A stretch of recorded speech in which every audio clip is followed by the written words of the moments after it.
Ciut saat ditangkap, preman yang ngamuk bawa sajam ke karyawan warung Gegara Lama tambah jatah makan.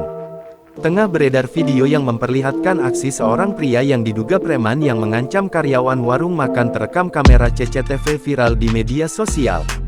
Aksi preman yang nekat menodongkan senjata tajam sajam kepada karyawan warung makan itu diduga karena permintaannya menambah jatah makan preman ditolak.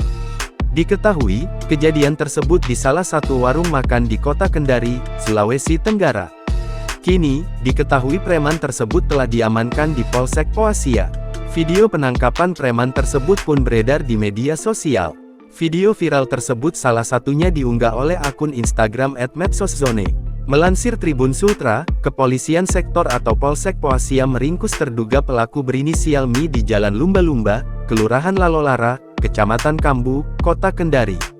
Kapolsek Poasia AKP Jumiran menerangkan pelaku Mi diringkus di sebuah indekos pada Selasa tanggal 25 Februari tahun 2025. Terduga pelaku telah kita amankan tadi sore sekitar pukul 16 WITA di sebuah kamar kos, ungkapnya dikonfirmasi tribunnews.sultra.com. Ia menambahkan pelaku melukai karyawan dengan cara menyabet pakai pisau pada bagian dahi sehingga mengakibatkan luka robek. Download Tribun X sekarang, menghadirkan lokal menjadi Indonesia.